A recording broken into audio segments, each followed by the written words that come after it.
Hey, what's up everybody? Thanks for clicking on the video. This is David Pendleton, and now we're going to cover the back nine of the Amateur Division opening round Paris Championship walkthrough. So if you're not a subscriber, I really hope you become one. I hope you're really liking the Golf Impact game in general. And if you like my videos, please take a moment there to hit the thumbs up. That would be important to me, and it would be really, really awesome.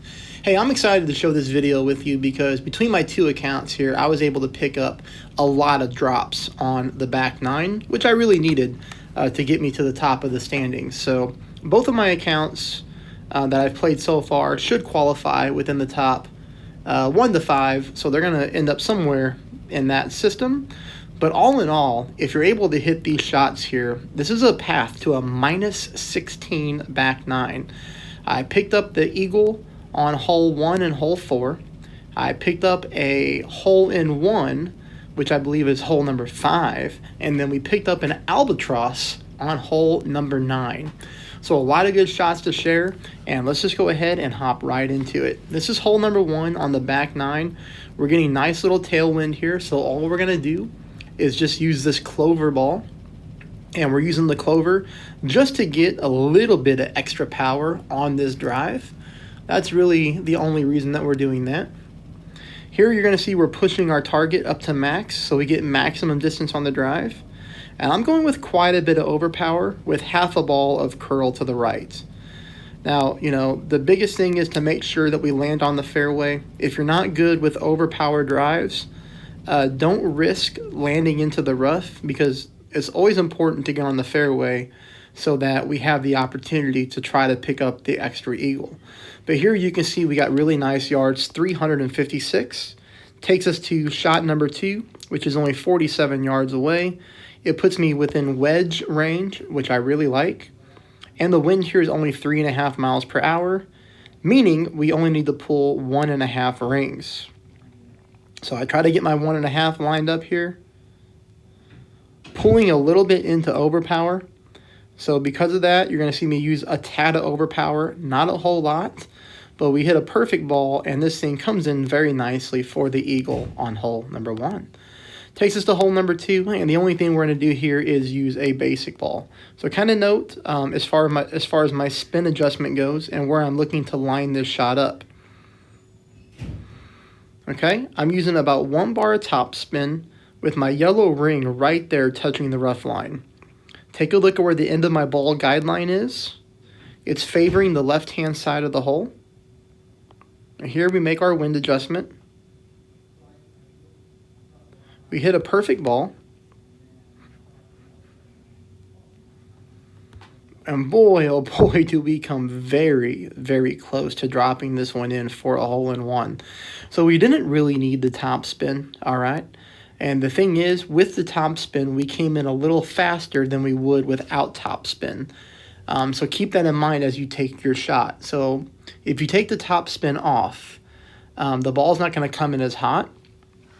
So we need to make this a little minor adjustment by moving over to the left-hand side a little bit from where I aimed at to compensate for that.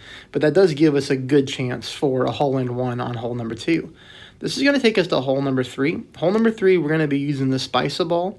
And the reason we're using that is because this is a long par 5, and we do like that +6 power stat. But here, as you can see, we're just kind of aiming down the middle of the fairway. There's not a whole lot to see from this perspective. The biggest thing I can tell you on this one, again, don't gamble with a full overpower shot, because if you end up landing in the sand or in the rough, you are dead for your eagle opportunity. Now, you can still get an eagle, but you're going to have to hit a long iron or a short iron shot, I should say, to get your eagle. We want to always make sure that on these par 5s, we're in putting distance or chip-in distance range. So as you can see here, the wind resistance -30 is really helping with shot number 2 because we're getting headwind, and that +6 power really helps out as well. Here we hit a perfect ball.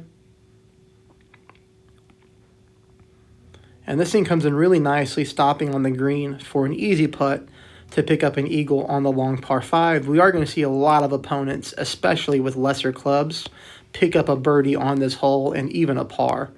Hole number 4, we do get the eagle here as well. We're using the clover ball for that minus 20 wind resistance. Again, same thing for me.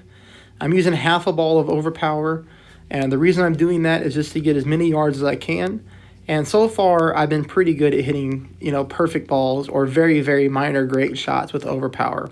So my overpower game is getting pretty good on Golf Impact.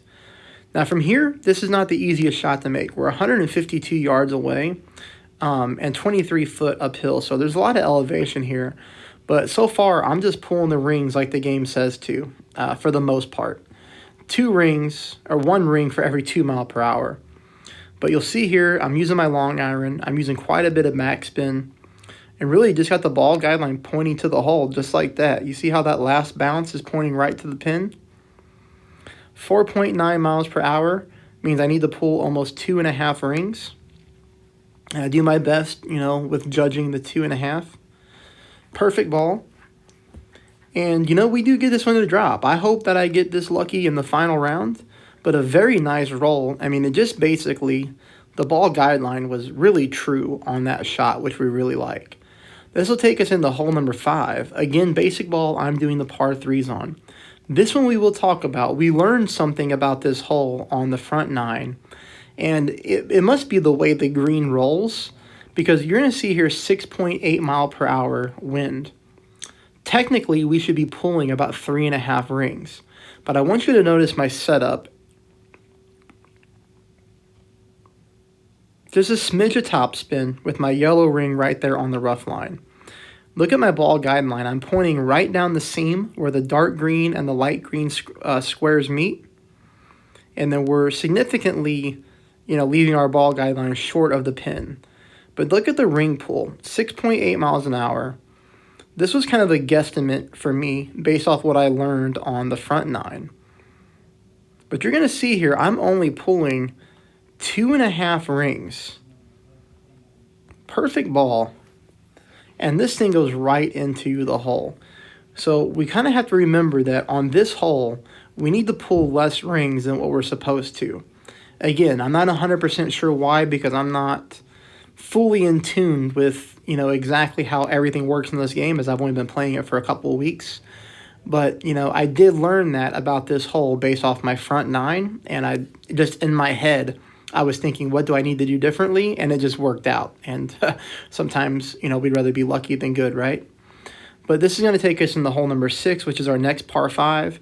The one thing that I'll tell you here is this is a very, very long par 5. If you look at the stats of this hole is killing people with pars and bogeys. So if we eagle this hole, this does give us a leg up over the competition. Now, for me, I have the Meteor driver. Again, I've been very lucky with unlocking the Meteor on the 3 accounts that I play. And 1 account is really just to test shots. But here, I'm using the Clover ball. Now, I would say if you're willing to spin something like the Super Rookie or the Vega ball, that would put you in better shape on this hole. That extra power stat would be good. Even a Spice ball would be better, because here, look with how much overpower I went, and I hit a great shot to the left. But the good news is we have a lot of fairway to work with, so we were okay. That'll take us to shot number 2. Shot number 2, you're going to notice here I'm using quite a bit of top spin with full left side spin, and I have to use left curl to try to get this thing towards the green. Great right, but ultimately we're okay.